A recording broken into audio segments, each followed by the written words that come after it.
In my previous life, my brother took his sugar baby to see a meteor shower because she said she wanted to. He drove to the countryside with all his bodyguards to create a perfect stargazing night for her. Unfortunately, business rivals whom my brother had bankrupted saw this opportunity and broke into our estate seeking revenge. My mother fought desperately to protect me, suffering severe injuries that left her fighting for her life. I called my brother repeatedly, begging him to return quickly and help us. He finally had to come back with his security team. The intruders were captured, but then terrible news came from the countryside. His sugar baby had left a suicide note, her fate unknown. In her letter, she accused me of deliberately drawing my brother away, causing her to be tortured by his enemies before she took her own life. My brother coldly burned her letter and told me not to worry about it. Afterward, my brother was blamed for what happened, and my father promised to put me in charge of the company. However, after the celebration dinner ended, my brother brutally murdered me in my bedroom. His face showed no emotion as he coldly said, "Someone as treacherous as you should have died long ago. You should have been the one to die, and the family inheritance should have been mine." I died with my eyes wide open in disbelief, and when I opened them again, I could hear our enemies breaking down the front door of our mansion. The thunderous crash of the heavy iron gates being forced open at our estate jolted me back to reality from my near-death experience. I grabbed my panic-stricken mother, who was about to rush out to see what was happening,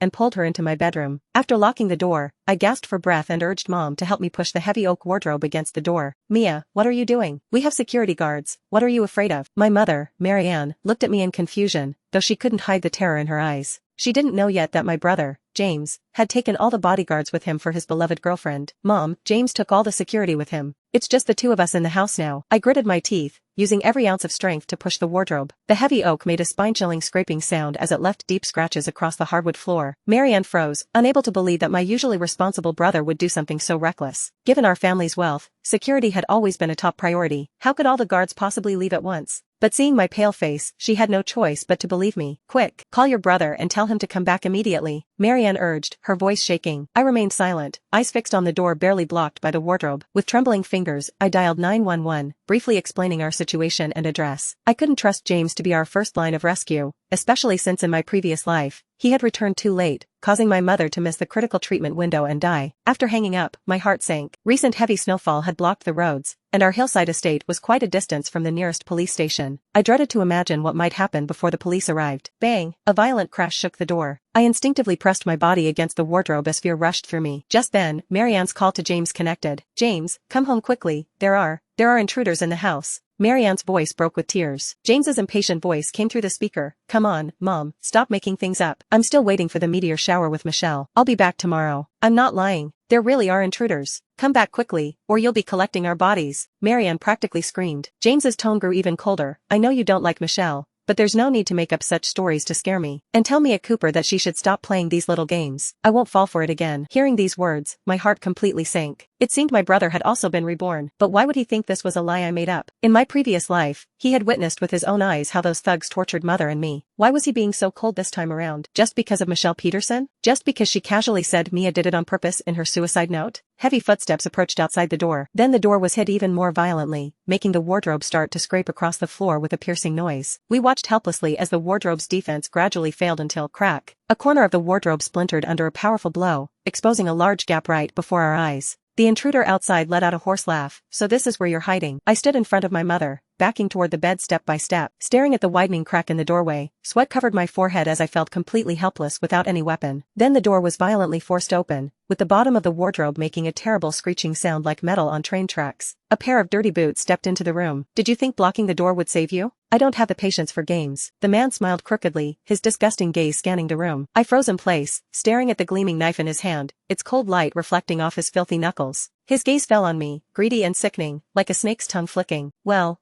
I didn't expect to find such a pretty young lady here." Marianne let out a heart-wrenching scream. "Don't touch her." I clenched my teeth, fighting down the despair churning in my chest, and turned to whisper to my mother, "Mom, whatever happens next, don't interfere. Move back. There's a trampoline outside the window that should cushion your fall. Then run to the Patel house next door and find Nathan Patel. Ask him to bring help for me." The man with the knife was getting closer. We had no time left. I'd been tortured in my previous life anyway. This time, I had to save my mother at all costs. "Mia, I can't leave you behind." I gripped my mother's wrist tightly. listen to me. Just jump down and quickly go to the Patels. As long as you survive, there's still hope. Just then, the man pushed aside the wobbling wardrobe and advanced toward us. Mom, jump now, I urged in a desperate whisper. But instead, Marianne suddenly lunged at the man. She grabbed his arms with all her might, trying to pull him back. Mia, jump, run. Mom won't let them catch you. Her voice was choked with determination. Mom, I screamed in terror. I watched helplessly as the knife in the man's raised hand plunged without hesitation into her back. That flash of red burst into my mind, shattering all rational thought in my shock. Mom gasped in pain but still held on to the man's waist, desperately shouting to me, jump, Mia, jump now, don't stop. My blood felt frozen, but the instinct to survive took over. There was no chance of winning in a direct confrontation. I rushed to the window and jumped without hesitation. As I landed and bounced violently on the trampoline, I felt a sharp pain shoot from my ankle up to my calf. However, there was no time to linger. I gritted my teeth, struggled to my feet, and ran with all my might toward the Patel house next door. I couldn't worry about my frostbitten feet sinking into the snow, becoming raw and bloody. I just remembered to keep running forward without stopping. Though we called them neighbors, their house was actually a kilometer away. The freezing air stung my throat, but I didn't dare slow down, because I knew that in my previous life, there had been more than just one intruder who broke in. When I finally collapsed in front of the Patel's iron gate, I pounded on it desperately, shouting hoarsely, Nathan, open up, help. Intruders broke into my house, please save my mom. The iron gate creaked open, and Nathan stood there frowning. He wore a warm cashmere coat, but his face didn't show a trace of warmth. He looked down at me kneeling in the snow and slowly said, Mia, your acting skills have really improved lately. His tone was mocking with a hint of scorn. Blood rushed to my chest as my head spun. Nathan, I'm not playing around or joking. My mother is fighting for her life. Please send someone with me to save her. He looked me up and down, taking in my disheveled appearance and injuries with exaggerated wonder. If James hadn't told me you might stage some home invasion drama out of jealousy toward Michelle, I might have believed you. I frantically explained, don't listen to him. This is real. I already called the police, but they haven't arrived yet. Please, my mother's been stabbed. She won't last long. In my previous life, those 3 intruders took out their anger on my mother afterward. My mother and I fought desperately, and we were both tortured and badly injured. I was assaulted, and my mother ended up dead. This time around, I couldn't let my mother die because of me. I took out my phone to show Nathan my call to emergency services, but he showed no sign of believing me. Instead, he continued with cold mockery, you're playing quite the elaborate game this time, aren't you? Even called the police? Staging a home invasion? This act is so convincing, I almost believe it. I have to admire your determination. Nathan, have you lost your mind? This is real. I screamed in desperation, tears blurring my vision. However, my cry couldn't earn his trust. He turned to leave, but I grabbed him. Please, my mother really needs help. If you don't go now, she might die. She really will die. He looked down at me, his expression completely cold. Mia, James specifically told me to ignore, no matter how much of a scene you make. His coldness cut into my nerves. Before Michelle appeared, Nathan had been my childhood sweetheart, always gentle and caring toward me. Even after our engagement, he had been incredibly doting. But after that woman showed up, everything changed. Nathan grew increasingly cold toward me, and even my brother began to distance himself. To please Michelle, my brother did all kinds of foolish things. Just because another company's name was the same as Michelle's pet dog, he maliciously ruined their business, which is what brought this disaster to our family. I knelt desperately in the snow, pleading, Nathan, I'm begging you, just take someone to my house and check, please. You can even break off our engagement if you want, just please help. I was nearly at my breaking point. I prayed over and over in my heart that Nathan would show even a shred of conscience.